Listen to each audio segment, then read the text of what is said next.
The 2015 to 2017 Harley-Davidson V-Rod Muscle. Back in 2001, Harley-Davidson introduced its VRSC V-Rod to the motorcycle world to compete with both imported and domestic U.S. muscle bikes.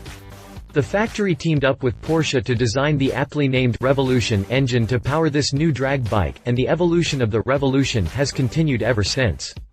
One needs to look no further than the V-Rod Muscle to appreciate how the Vehicle and Powertrain Operations factory in Kansas City, Missouri, has spent the last 14 years. This drag bike maintains the design concepts of the original VRSC, with the subtle improvements that one expects given the popularity of the bike and the ever-increasing strides in technology over the past decade and a half. Continue reading for my review of the Harley-Davidson V-Rod Muscle. Design. The original VRSC was based very loosely, on the VR1000 superbike design, though visually the two bikes are as different as chalk and cheese, though that could also be said of the difference between the VRSC and any other Harley street model. In a sharp departure from convention, Harley used a 60-degree, water-cooled V-twin engine as opposed to the usual 45-degree, air-cooled engine. The fuel tank atop the engine is actually the airbox, and the real fuel tank is positioned below the rider's butt where you might normally expect to find the oil bag.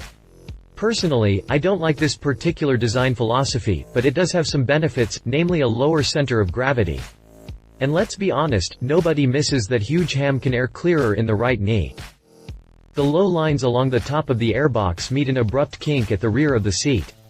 No doubt this is necessary to keep the rider's bottom contained while on a 1/4 mile strip, or more likely during hole shots from your favorite green light. A molded, all-in-one LED stop-turn taillight tucks away under the rear fender, and the front turn signals are integrated with the mirror standoffs, leaving the bike looking clean and smooth. Oh, and let me just say I love the abbreviated subframe. It's almost like they built a frame, motor and wheels, then at the 11th hour someone decided to throw a seat on it. It comes off looking like a saddle strapped to a rocket a la Looney Tunes, the only thing missing is a salivating coyote. I love it. Chassis. Big and beefy 43mm front forks add to the already chunky and mean look of the bike, while providing extra strength and stability and lowering the unsprung weight on the front wheel. Black cast aluminum wheels help keep the weight low, and they mount the Michelin Scorcher tires for maximum traction. Speaking of traction, the huge 240mm rear tire provides plenty of it.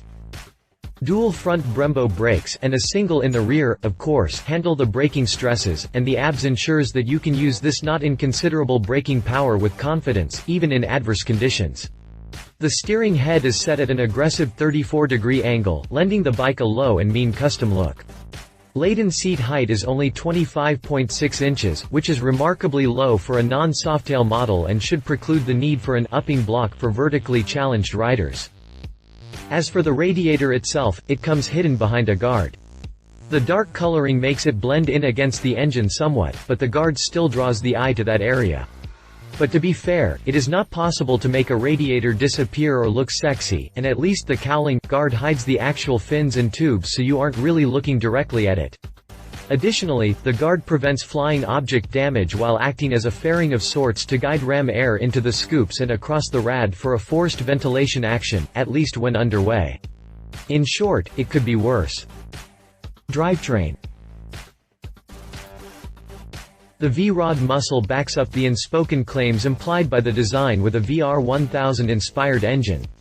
Punched out to 1,247 cc, the Revolution engine has a 4.13-inch bore, 2.835-inch stroke in a 60-degree V, and a relatively high compression ratio at 11.5 to 1.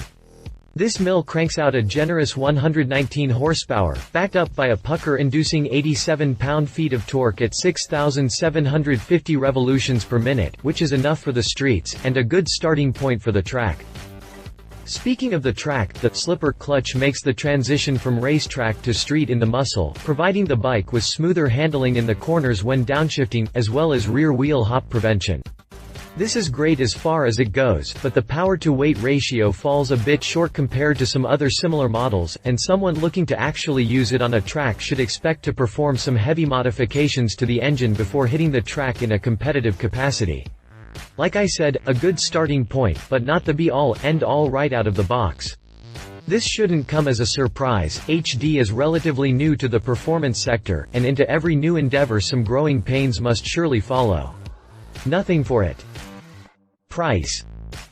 You can get the 2015 Muscle in vivid black starting at $16,149, or you can spring for the mysterious red Sunglow, sand camo denim, or the new for $2,105 black quartz for another $350.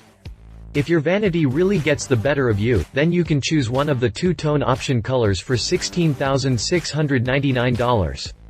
The security option will set you back $395 cheap insurance, if you ask me, and the California emissions package will add another Franklin to the bill.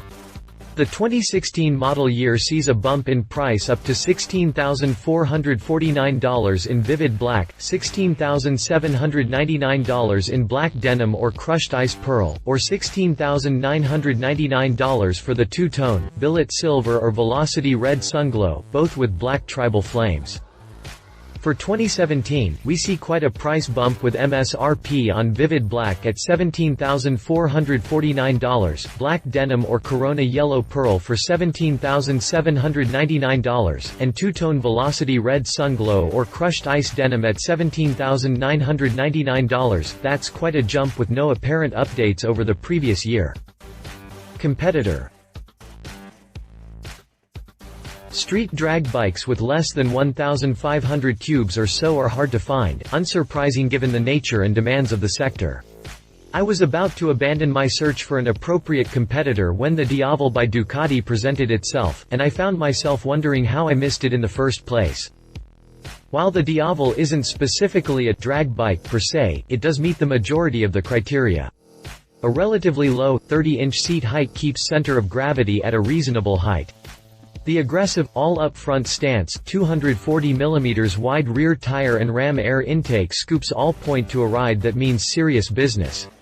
At 28 degrees, the Diavel carries less rake than the 34-degree front end on the Muscle, but the 5.1-inch trail on the Duck is close enough to the 5.6 inches on the Harley, leaving both bikes fairly stable on the straightaways. All fairly drag-tastic if you ask me. Looking at the engines, it is easy to detect the lack of experiential overlap within the high-performance sector between the two manufacturers. Harley doesn't do too bad with 87 pound-feet of torque and 119 ponies out of its little, 1,247cc Revolution mill, but Ducati manages to wring 96.3 pounds of grunt out of the even smaller, 1,198cc Testastretta plant, backed up by 162 horsepower. To further exacerbate this offset, the Diavel weighs in at 527 pounds wet, a considerable bit lighter than the Muscle at 673 pounds. What this means is if a bunch of Muscle riders are at the dragstrip and a Diavel shows up, the HD riders are suddenly competing for second place. Yeah, it sounds harsh, but this is the reality of it, at least on stock bikes. I don't get to say this very often, but the HD comes in a bit cheaper at $17,449, with the Duck rolling for $18,795. Course, the Diavel comes with all sorts of yummy goodness in the form of a ride-by-wire throttle that enables the traction control system and rider modes. A rider not hung up on the HD brand and really looking for a top-performing, stoplight burner probably won't look twice at the Muscle, to be honest. However, riders looking for some non-competitive fun and wanting to be a part of this relatively new direction from the motor company, or simply looking for a not-your-daddy's Harley, may find plenty to love about the Muscle. Myself, I'm torn but leaning toward the Duck myself. I leave it to you to decide where your priorities lie. He said. I'll be honest, the first time I saw the VRSC I thought to myself, oh god, is this the new normal? I have never been a fan of this design, especially the engine and radiator, but I do recognize that it fills a niche in the market, and helps to draw some riders into the brand with a machine that is closer to an import than a traditional Harley. Anything that turns people onto HD in general, or motorcycling in general, is a good thing. She said. My wife and fellow writer, Alan Hinton, says, it just looks weird to have a 60-degree engine on a Harley. Are they trying to appeal to the Asian fan crowd? Yes, the laden seat height is 25.6 inches, but that's assuming a 180-pound rider. Unladen it's 27.8 inches. Not a big deal, but I wanted to make that clear for us height-challenged folks who have to laden it, and touch the ground. With a 67-inch wheelbase, that makes for a long, low ride and it has just a hint of rake. That ultra-fat rear tire makes it look so dragster, but I guess that's the point. I'm not a fan, but the muscle crowd will go nuts. Specifications. If you liked this video, please share your thoughts in the comments below and don't forget to hit the subscribe button.